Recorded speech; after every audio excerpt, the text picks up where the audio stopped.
Looking to dominate the sports books in NFL Week 17?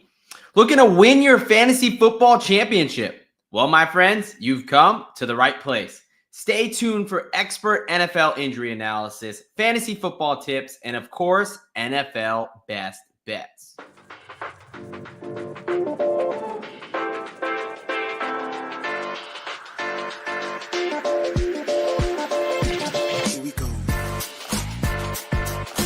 Welcome, Degens, far and wide. What we love to do here. Let's talk injuries. Biggest one, Brandon Ayuk, ACL, MCL, multi-ligament knee injury. He's out for the season. Josh Oliver, anytime touchdown, plus 850. This was 10-1 earlier. From a Denver standpoint, no defense to get in the end zone.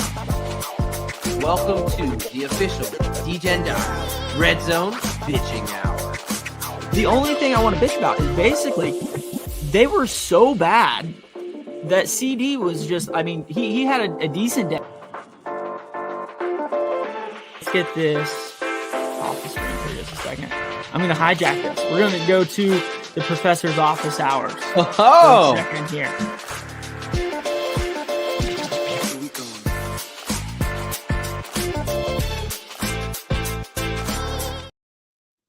This NFL Week 17 betting preview and fantasy tips edition of the Degen Docs on the Sports Gambling Podcast Network is brought to you by Underdog Fantasy. Sign up with promo code SGPNDOC to get a 50% deposit bonus up to $1,000. We're also brought to you by Rhythm, the leader in data-driven picks and props. Get your 7-day free trial today by going to sportsgamblingpodcast.com/RITHMM.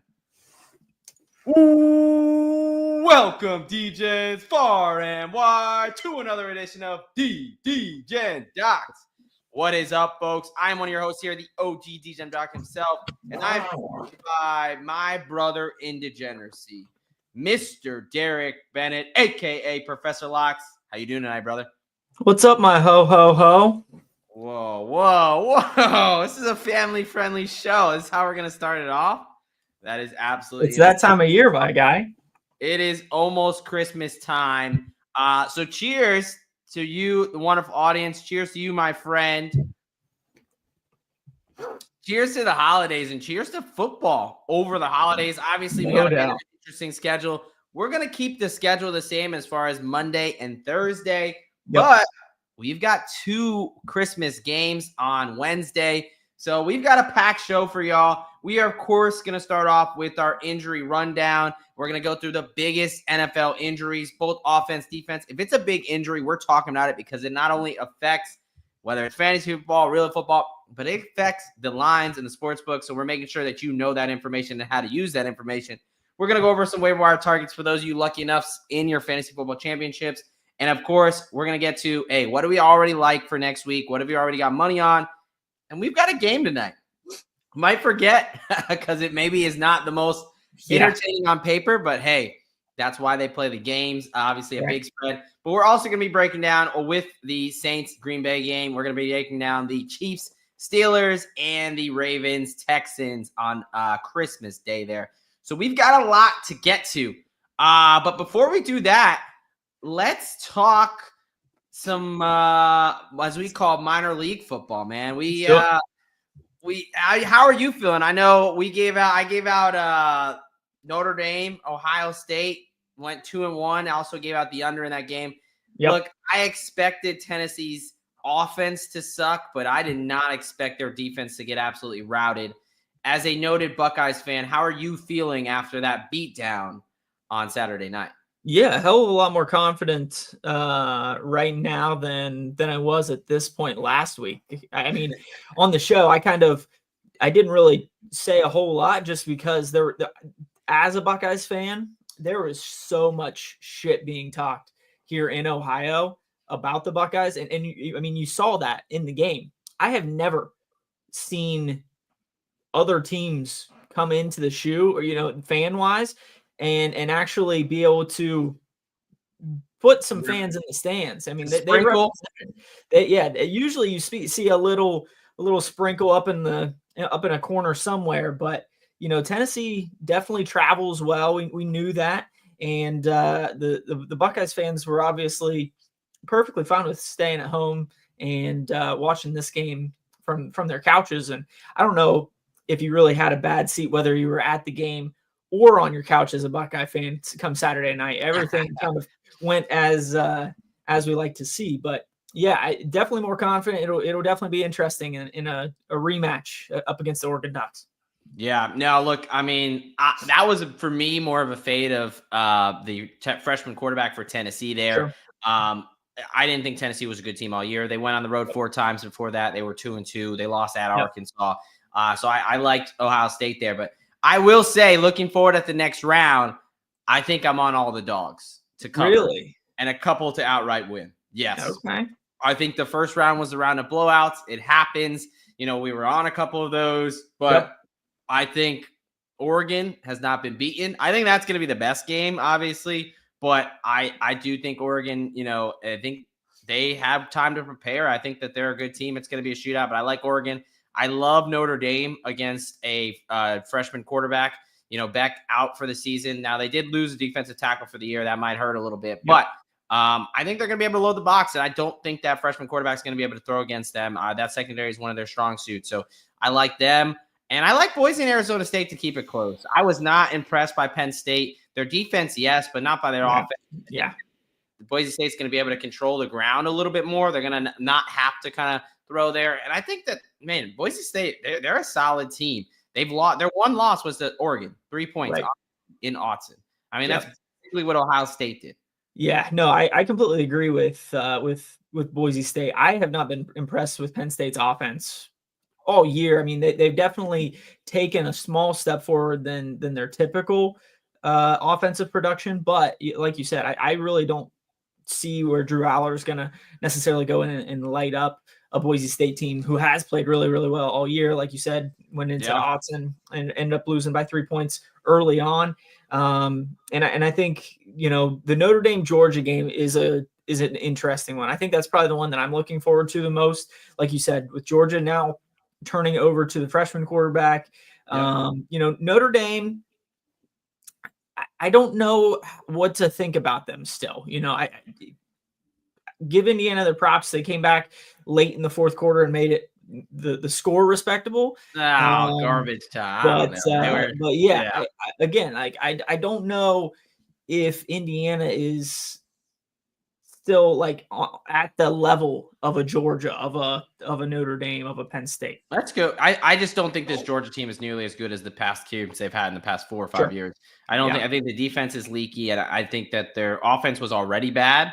Now with a freshman quarterback, I think it gets a lot worse. Hey, let's talk about one game that's not college football playoff related, but it's still a college game, or was supposed to be a college game. What is up with your Independence Bowl? Yeah, the Independence Bowl. Evidently, Marshall's coach is moving on to, I can't remember where off the top of my head. Well, they got rid of him. Yeah, he's a Southern Miss. Yeah, he's going to Southern Miss, and they played for him. They won the championship, and they all went in the portal. Man, I don't really want to give Marshall the time of day. Obviously, I know, but it's just one of those things that I think like 30 other guys ended up going into the transfer portal. The coach moves on. It's just kind of sad for that to be where college football is at this point, as far as the transfer portal and the rest of these bowl games. Yeah, I think they got to fix the transfer portal. But look, enough of the minor leagues. We're here to talk about the National Football League. And I've got to throw somebody in the locker real quick before we get into these injuries.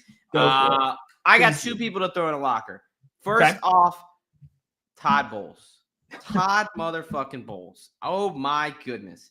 I was 10,000 feet up in the air watching this game. I could not get money on it, although shout out Underdog Fantasy. I was able to get some underdog plays in there because I was in a state that gambling is not legalized. So, man, we've got a lot of money on the Tampa Bay Buccaneers to win the NFC South. And all they had to do was beat Dallas and, beat Dallas, the Saints, and Carolina. Very doable. His defense got absolutely fucking shredded. by Cooper Rush in the first half. Yep. He's supposed to be a defensive guru. That's supposed to be his thing. And he let a backup quarterback who has no running game absolutely shut him up. He's got CeeDee Lamb with one arm. I mean, it was absolutely embarrassing, that first half effort. His timeout management, his clock management, horrendous. I mean, the dude he's not a good coach. Is there anyone that says Todd Bowles is a good coach? Like, I don't know how this guy's defensible. The Bucs, you cannot lose to the Cowboys. Now, I think they're going to get bailed out when Atlanta loses at Washington this week, but we'll talk about that in a little bit. But, man, Todd Bowles and the Buccaneers absolutely blew this. And the other person I have to stuff so far in the locker is myself. Because I told myself, do not bet on the New York Giants ever again until we get another quarterback. And I fell into the trap. And, of course, I had hope. They went up 7-0. Michael Penix, he didn't look great. He didn't look horrendous, but he didn't look good.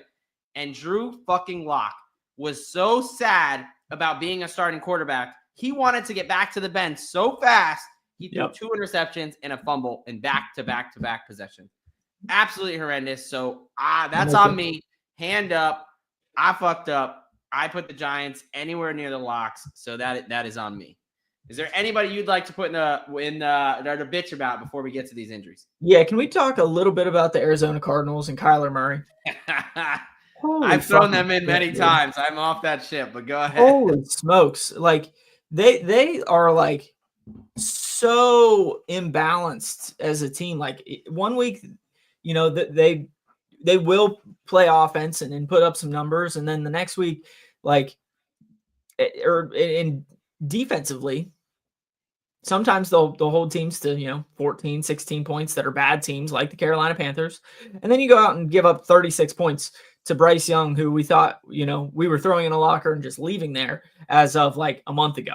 So you know what it is? We thought it was Cliff Kingsbury, who looked great the first half of the season and then fell off. I just think it's the Arizona. Maybe it's Kyler Murray. It might just be Kyler Murray. I'm completely out on him. I've been out on him because I was out on him, and then they brought me in, and I was riding them, and they got me a couple, and they sucked me in, and they absolutely. I thought their defense was better than what it was at least yesterday, but that was a rough one. Absolutely piss poor effort for them. I don't think you can trust them. I mean, hey, they're eliminated from the playoffs now, so congratulations, you played yourself. All right, my friend. Let's get into this.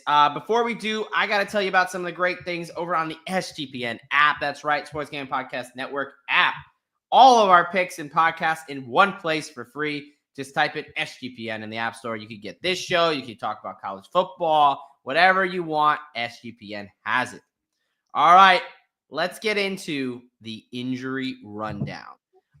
We're getting into a time where, some of these injuries matter more than others, as far as some teams are fighting for a playoff spot, other teams kind of out of it, right? But we're keeping some guys on bad teams on just for obviously the prop market and for fantasy football for those few who are, in the championship game at this point. So let's get to it. A couple right off the bat. George Pickens looks like Steelers wide receiver back at practice, a full practice today. Back with individual drills. What do you think? He plays on Wednesday, a couple days from now? Yeah, and I mean, a couple weeks ago when this hamstring thing first popped up, I think I at least thought either this past Sunday or Saturday or this Wednesday. This whole Christmas schedule is fucking me up. But this timeline-wise, this made sense. So I fully understand where the Steelers are at bringing him back into the fold at this point. I think timeline wise, it really lines up well. And from their standpoint, holy hell, do they need him to help that passing game get back to where it was, 2-3 weeks ago. Yeah, no, absolutely. So I would say he's probable at this point. I'd expect him to play as well. Another guy who, I just threw him on there to clear up anything. Patrick Mahomes, full practice. We talked about it at length, the high ankle sprain. The dude, I mean, he's tough. He's a tough dude. I don't know what to say other than he makes it happen. Very impressive. He'll play even better when he's like banged up. However he ends up doing that. That scamper, touchdown to start it off. I mean, that was very, very impressive. So I know everyone, talks all the mess, but from a straight medical aspect, like that is very impressive to just play 1 week off a high ankle sprain, let alone to perform at such a high level. And he's done it repeatedly. I mean, if you want to look for an example, look at Justin Herbert, someone who tried it. We faded.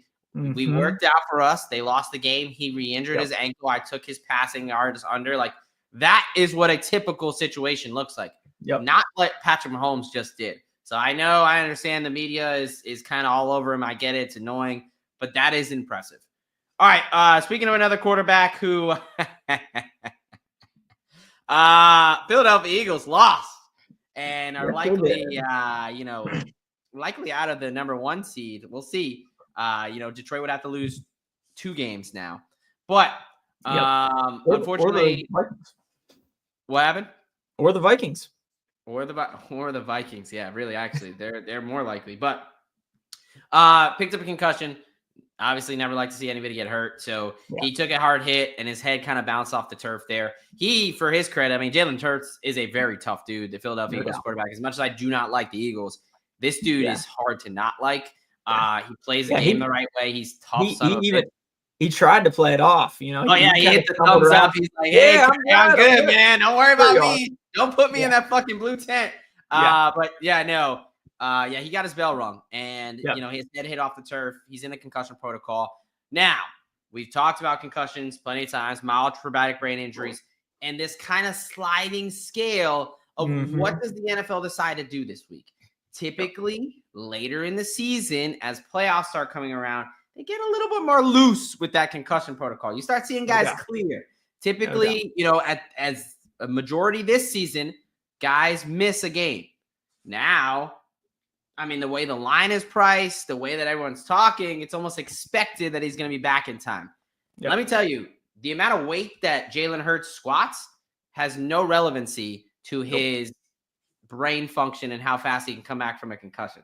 So this is interesting. I mean, it should be close to 50-50, but with the way they're playing it, I would almost expect him to be out there. What are you thinking? Yeah, I think you kind of hit the nail on the head as far as like at this point in the season, because there's so much more, not necessarily riding on each game, because we know each game has its own importance, but in the past, historically, they do tend to get more lenient come the last 3-4 weeks of the season. So I think it's still one of those things that, like, come Thursday, Friday, we should still be looking for that limited practice, full practice tag. But at the same time, like, I would almost say, hey, I'm kind of putting my bags or my eggs in the basket that he's going to be playing this coming weekend. Yeah, it just is kind of like the general sentiment around it, which is very interesting because that's not how it should be. It's that one's a little bit more of we'll see. He's still questionable. I mean, nothing has been said. We'll have more info come Thursday for sure. Yes, that Thursday practice, if he practices in a limited fashion, that will be huge. Yes. All right, let's speed it up here through a couple of these. So, Chris Jones is a big one, defensive tackle for the Chiefs. Picked up a calf injury, did not return, did not practice today. We play in 2 days. I don't think they're going to risk him at this point. Typically, at least a week off, and this is only a couple days. What is your sentiment around Chris Jones? I would tend to agree, and I not saying that I'm taking everything from Coach Tomlin's mouth, as the gospel, even though I probably should.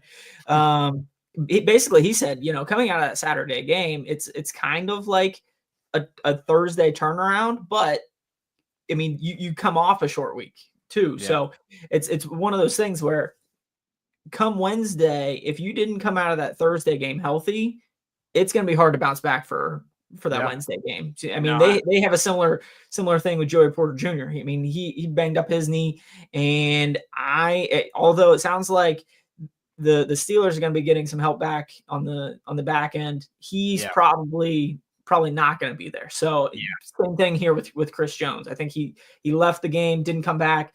It's going to be hard to get him back and ready for Wednesday. Yeah. All right, I'm going to breeze through a couple of these here so we can move on. Yep. Obviously, guys, if you have anything, throw it in the chat if you want to hear anything about more. Tank Dell, the brutal one, ACL plus, knee dislocation. I mean, it was brutal. It's just bad. I mean, look, the guy has gotten his leg broken. He's gotten shot, and now he has broken his leg essentially again, tore almost all of the ligaments in his knee, all in the span of, a year and a half. This is just brutal. I mean, no one should go through this. Young player, second year, was having probably his best game of the season. Yeah. And, he on the way to catching a touchdown, his own guy runs into his knee. So just really prayers up for Tank Dell, man. That's just a terrible injury. It will affect his next season production. Oh, yeah. There's just no way around it. I mean, if he can play I would almost just look at this similar to the Nick Chubb situation. It's kind of a quick and dirty explanation. We can get more into it in the offseason and kind of break it down a bit more, but don't expect him to do anything at least the first half, if not first 3 quarters, probably. Yeah, exactly. All right, bouncing around a couple other guys. Cleveland quarterback DTR, who did pick up his rushing. He did hit that rushing prop for us. He hit the ladder, was 1 yard away from 50 yards, but we'll take the 30 and the 42 as well as the 25. So appreciate DTR for catching that for us. But calf injury, even though it sounds minor, we might get Jameis Winston back because let's be honest, DTR looked pretty pitiful from throwing aspect. All of a sudden, all the passing overs are back in play.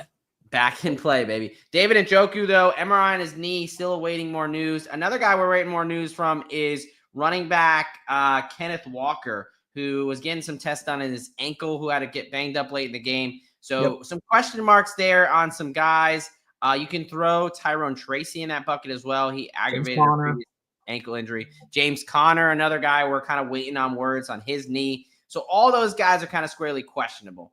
Now, someone who looks probable is Los Angeles Chargers running back J.K. Dobbins. He is his practice window opened up.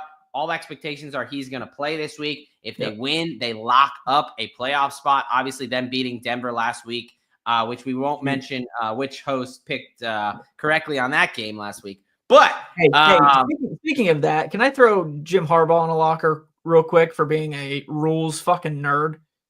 What the fuck what was up with that kick, dude? Who knows? Dude, that was the coolest thing I've ever seen. I've been watching the NFL for all my life, and clearly I wasn't around in the 70s, but that was dope. And of course, it's got to be Dicker the kicker. The whole outlook of that game. Yeah, if you missed the free kick, obviously you've probably seen it by now, but if not, do yourself a favor, look up the free kick. It's basically like a kickoff that you can kick through the end zone for a field goal if you get a penalty on a fair catch.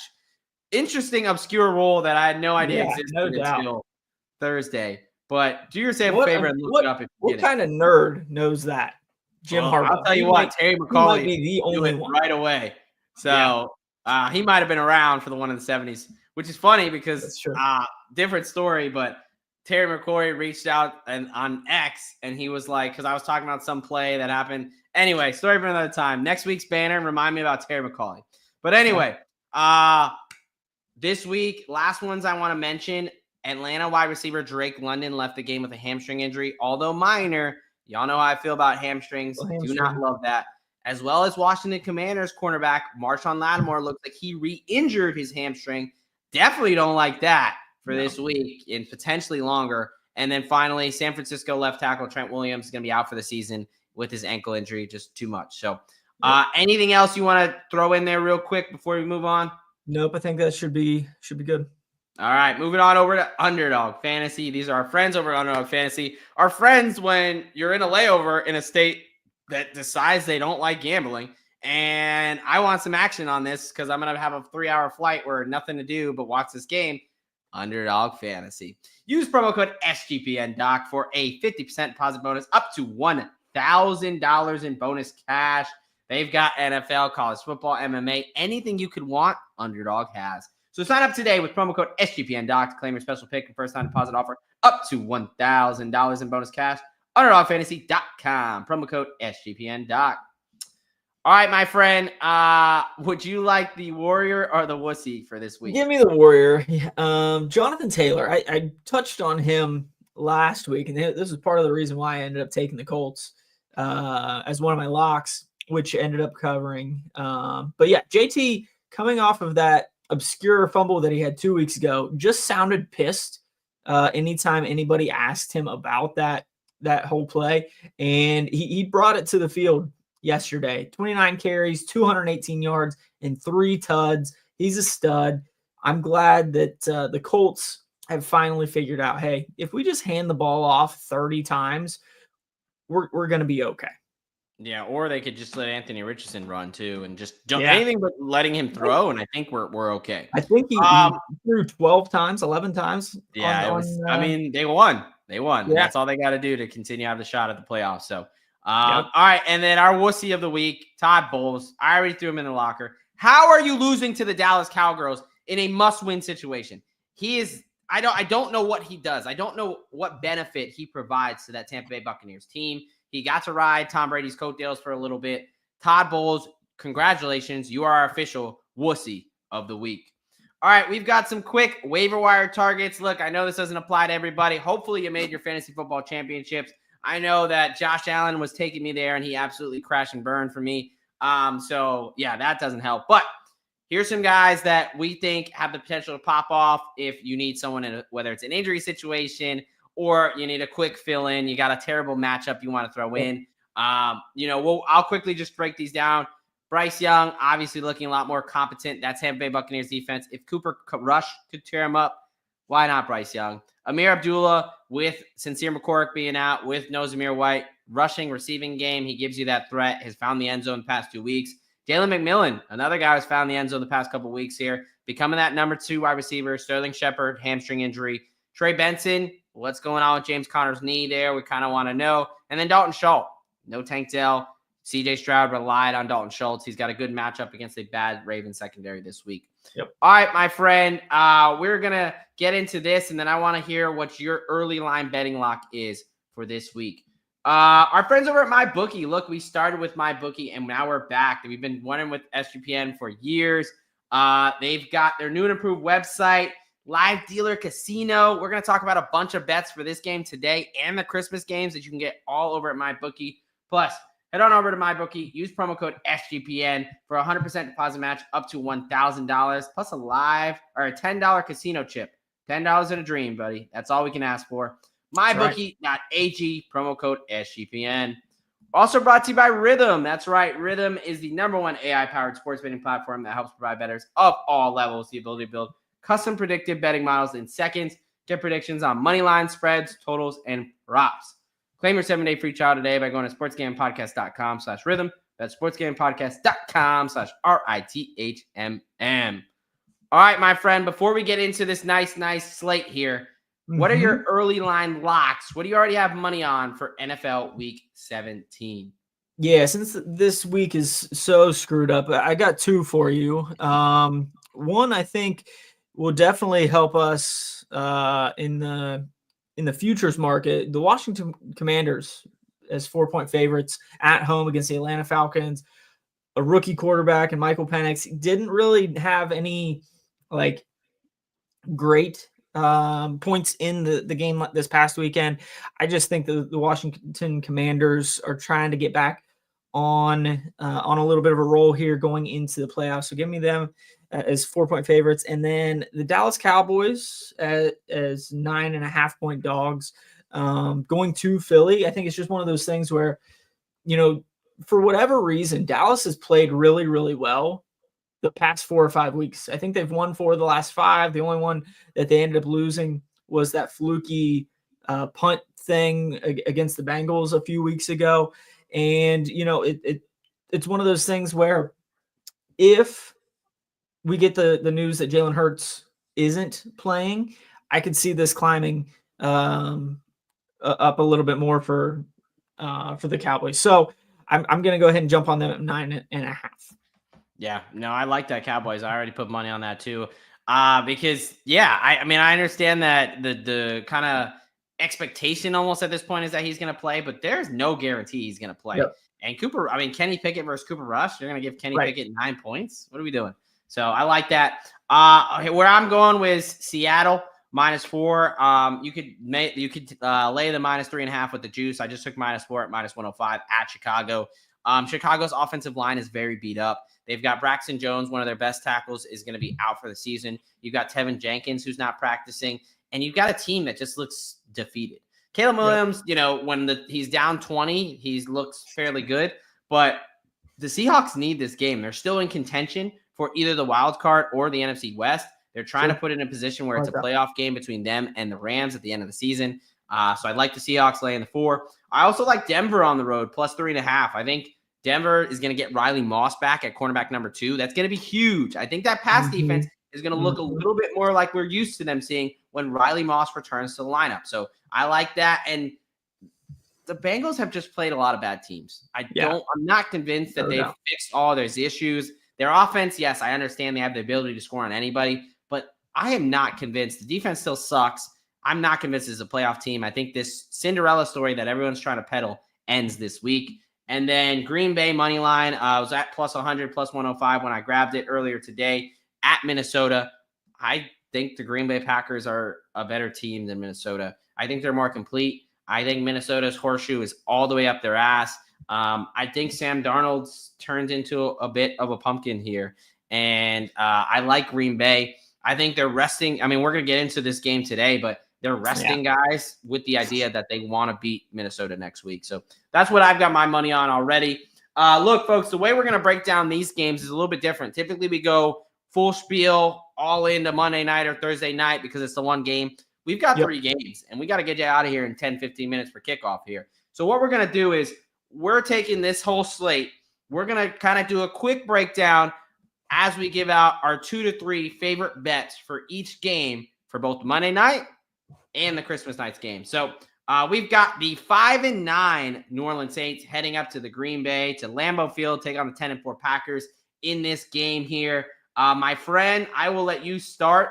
What are your best bets for the game tonight? Yeah, this one just on paper looks like kind of a stinker, and I think it ends up being just an ugly game. You just mentioned it with Green Bay kind of not necessarily sitting some guys, but resting some guys. I don't know if we'll fully see Green Bay at their fullest as well. So I end up going with the Saints at plus 14 tonight and the under. I just think that the Saints defense is probably the better side at this point for their team. And so props wise, I went with Spencer Rattler, 20 plus rushing at minus 105. I did end up throwing a little bit on his 2+ passing touchdowns at 4-1. And then, like I said, I was on the Saints, took the under. Jamal Williams was the only anytime touchdown that I took just because without Kamara there, I think he's just one of those goal line backs that if they get down there close, Jamal Williams can tote the rock and get it in. Hell yeah. I love it. It's been a while since we've been on the same side with one of these primetime games, but I am also on the Saints plus 14. Look, this is still the National Football League. Unlike the college football bowl game I bet on today, I do not expect a complete blowout. These are still professionals. And look, yes, the Saints are beat up. No Derek Carr, no MVS, no Chris Olave, no Alvin Kamara. But on the Packers side, although they get back Luke Musgrave there, no Quay Walker, no Javon Bullard, no Evan Williams, no Jair Alexander. I mean, that's a huge part of their secondary, their linebacker core, right? Okay. So I know Edgerrin Cooper has stepped up. I know the Packers are still a good team. But I think this is just a lot of points, 2 touchdowns. Ever since Rizzi's came on, they've really fought hard for him. They're basically, it's an audition every week. They're trying to make the roster next year. You got a lot of young guys, a lot of, and then on the defense, they're scrappy. But the defense, you got Cam Jordan, you got guys like Will Harris. These are guys who are professionals. They're going to fight. Brian Barisi's a guy who's been coming on. So I don't think the Packers are simply going to be able to hand it off to Jacobs and just let him go off. So I like the Saints here to cover the number. I'm also on Jamal Williams, revenge game, anytime touchdown, almost at 5-1, plus 475. I like his 25+ rush yards at plus 190. I also like Spencer Rattler to do a little bit of something. Nothing crazy, but I talked about all those guys out in the secondary. 200+ passing yards is plus 155. 25+ rush yards is plus 125. It's a primetime game. I think he's going to need to use his legs. He's going to scamper. I do like RB2s, Emmanuel Wilson, 25+ rush yards for the Packers. And I know I'm breaking my 2 to 3 best bets, but I got to talk about these tight ends for a second. Juwan Johnson, Foster Monroe. Spencer Rattler loves the tight ends. I like Foster Monroe over 2.5 receptions. I like Juwan Johnson over 3.5 receptions. I like Juwan Johnson 50+ at 2-1, and I like Foster Monroe 40+ at +205. Particularly Foster Monroe. Spencer Rattler loves him. I'm on his anytime touchdown at over 5-1. I'm on his catches. I'm on his yards. Spencer Rattler to the tight ends, baby. Take us home. All right, I will kick off this next one here. We've got the Kansas City Chiefs. The 14-1 now, Kansas City Chiefs heading on to crazy, the Pittsburgh Steelers, who got to 10 wins and have kind of been on a little bit of a slide lately. Look, one of my best bets for this game, over 43.5. You've got some injuries to Chris Jones on the defense there. You've got some injuries to Joey Porter Jr., best cornerback for the Steelers. That's the best defensive player for the Chiefs. You've got George Pickens coming back. I think this offense looks completely different with him in the game. This Kansas City Chiefs defense has been susceptible, ever since Jalen Watson went out for them, that cornerback there. So I think it's not quite a shootout, but I think both teams are competitive. I think it's a competitive game, 24-27 type game. So I do like there to be more points than expected here. I also like Nick Bolton, the linebacker for the Chiefs, under 2.5 assists. You're paying some juice here at -130, but this has only hit 3 times all year. Yep. He is their leading tackler for them, but he gets a lot of solo tackles. There's not a lot of gang tackles. I like Pittsburgh to spread it out a little bit. Let Russ air it out a bit. I don't think we're going to see Najee up the gut 15 times. So give me that there. And then Calvin Austin over 24.5 receiving yards. He's definitely become Russ's favorite target since George Pickens has been out. Now George Pickens is back. Yes, George Pickens is going to get his, but he's also going to get the attention. We saw Tank Dell have his arguably best game before he went out last week. I think Calvin Austin plays in a similar role there in that slot. So I like him to have a little bit of work. What say you, my friend? Yeah, so I'm going to hedge my fandom in this one and take the Chiefs at -3. I just think the Chiefs have started to look like a playoff team over the last couple of weeks. They're starting to get into playoff form. The Steelers, on the other hand, sadly, have sucked the last 2 weeks. And it's just one of those things where on a short week, you have a couple guys coming back in that defensive backfield. You lose Joey Porter Jr. I do think Kansas City and Patty Mahomes does end up covering that -3. Props wise, I do think Najee gets a little bit going, especially if Chris Jones is out for this one. So I did take his over 42.5, but I think this is a Travis Kelce game. I think it's just a prototypical Swifty on Christmas Day kind of a game where Travis Kelce goes for, 5 or 6 catches for 65 yards and a tud. So I did take Kelce over 45.5 receiving yards at -110. I took his anytime touchdown at +162. But yeah, like I said, I'm more hedging my fandom in this one. If the Steelers end up winning, I will still count this as a win. There you go. Yeah, no, there's a reason I did not give out the Steelers, man. I'm going to be pulling for them. I'm going to be with the in-laws. I'm going to be at the wife's place. They're all going to be big Steelers fans, and it's going to be great. But from a betting standpoint, I do think the Chiefs will cover this number. But at the same time, if I lose a little bit in my account and the Steelers pull it out, that's okay.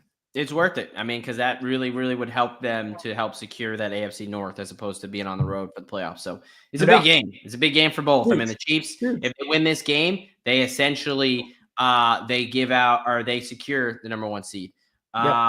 So our buddy Joseph in the chat, what is up, man? Cheers to you. Always checking in. We did give out Monday night props. I will give you a very quick highlight before kickoff here. You just missed it, but we're both on the Saints here. Our sprinkle, Jamal Williams, anytime touchdown, a little revenge spot. I like the tight ends, Juwan Johnson and Foster Monroe, to get some action there. Anything you want to definitely give out other than that? Yeah, I like Spencer Rattler on the ground, 20+ rushing at -105. And then I sprinkled a little bit on his 2 passing touchdowns at 4-1. With the Packers defensive backs out for tonight, I do think that might be open. There you go. Yeah, no, that's the special treatment we give you, Joseph, for always keeping us entertained in the chat. All right, last game here. we've got the Baltimore Ravens heading to Houston. Big game. I would say more for the Ravens just because they're still trying to get that AFC North. But this is a playoff game, right? These are two playoff teams, I should say. Should be a competitive game. So I'm interested to hear your take. Where are you at with this game? Yeah, I think I've just seen this too many times. I think the Ravens cover this, and I really think they probably put it to the Texans a little bit. This may be a pleaser play come Wednesday, but I took the Ravens at -5.5. Give me Derrick Henry to get a couple touchdowns in this one. I'm not a big Lamar fan in this one, just because Houston does give up the least amount of passing yards per game in the league. Their pass defense is pretty damn good. So I took Lamar's under 216.5. And I did take Lamar Jackson to throw a pick in that game as well. There you go. Yeah. Really quickly, is the MVP race over in your mind? Or has Josh Allen sealed it, or does Lamar have a chance? If Lamar goes out and scores 9 touchdowns like in the next 2 weeks, like Josh Allen did for a couple weeks ago, he might have a chance. But to me, it's Josh Allen. Yeah, I think it's over. I think Josh Allen has won it. I think it's over. I think Josh Allen is already won it. Assuming they don't have a catastrophe, I think it's all sealed. Agreed. Once he beat the Lions, even in that Rams game when they lost, I think unless Lamar goes out and like I said, if he rushes for 3 touchdowns and throws for another 5 or 6 in the next 2 weeks, and the Bills end up collapsing in the next couple, he has a shot. But I don't see that happening. Yeah. All right, my last couple plays here. We were agreeing a lot this episode, and that's where it ends. I'm on Houston. I think that they're going to be able to get up for this game. You got some injury situations here, right? No Tank Dell, no Jimmy Ward for the Texans, which could be big for them. No Justice Hill for the Ravens. Zay Flowers is beat up a little bit. I just think that the Texans are going to keep it close. I don't think the Ravens are – I think last week was more of the Ravens or the Steelers' issues than the Ravens' dominance. I think you take away a really bad Russell Wilson interception, a pick 6, and a fumble. I think that's a different game. Yeah. And I think the Houston Texans, much like they did against the Kansas City Chiefs, although ultimately losing, I think they can hang around there. I think that they'll give some problems to Lamar with that secondary, like you said. I think they can get him into some turnovers there. And I think C.J. Stroud is going to be able to have a game against the secondary, right? Look, no Tank Dell, no Stephon Diggs, but still Nico Collins. We saw what he did with just Nico Collins last year leading up to the playoffs and in the playoffs. So I'm on Houston plus 5.5. I'm on C.J. Stroud, 250 plus passing yards at -105, and Nico Collins, 100 plus receiving yards at +105. Keeping it very simple for them. I think they stay in this game because I still am not convinced that this Ravens secondary is fixed. I think they've played some teams with limited throwing ability. And I think Nico Collins is going to be able to show what an alpha wide receiver can do to this defense. So I'm not saying they win outright. I just think it's a lot closer to a 4-point, 3-point game field goal. So I will be on Houston in that one. All right, my friend, that is the Christmas slate. And it looks like we are just in time for this Monday Night Football kickoff. We will be on the Saints, as ugly as this game is probably going to be. But it's football, and we hope it gets ugly. That's true. The uglier it gets, the more better of a chance they have to cover this number. Exactly. But look, folks, week 17, man. We've got a couple more weeks, and then we're in the playoffs. Let's treasure this time where we got a full slate. We're excited for the playoffs. Don't get me wrong. It's going to be great to hone in on some games and really get some nice angles here. But, being able to sit on a Sunday and just have an entire screen full of magical football, that's coming to an end, folks. So I hope that you are really taking a month and a half left of football. Yeah, exactly. Month and a half left, and then we got to watch basketball. Hockey's okay, but come on.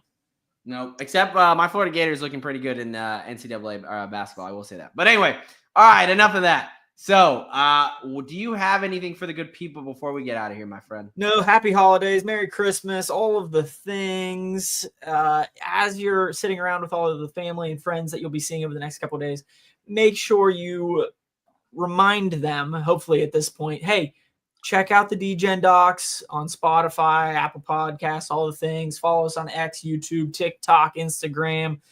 We would greatly appreciate it. That would be a great gift for us. Yes, this Christmas holiday. In the spirit of giving, right? You would be surprised what, one kind of word of mouth, one kind of, hey, I do enjoy the show. I think you'd like this, to a couple buddies, to your fantasy football group chat, right? You'd be surprised the effect that can have. Basically, sports SGPN, it started off, for those that don't know, as two guys in their garage that did this. Now they're our bosses. Now they do shows out in Vegas. That's kind of the power of this network, is really, it just came from a lot of community that loves gambling, loves football, and loves hanging out, right? So if you do enjoy it, we do appreciate every like, comment, subscribe. Plus, the bosses are happier if that happens. So, look, folks, yes, happy holidays, Merry Christmas. Enjoy the time with your family, but make sure you got a little action on the side to be sweating there. So when enjoy the football Wednesday, Thursday, Saturday, her book club, you got something in the back that you can actually be paying attention to. All right, folks. Look, from us here at the Degen Docs, you know what they say. A lock a day keeps the bookie away. And here at the Degen Docs, we've got your prescription. All right, folks, from both Derek and myself, happy holidays, Merry Christmas, and do not forget to let it ride. What's up, Degens? Doc here. As a proud member of the U.S. Army and a lover of football, sometimes those two things cross over on here. But as you probably already know, as a lowly captain, these are just my opinions. These are not opinions that are representative of the entire DoD or the U.S. Army.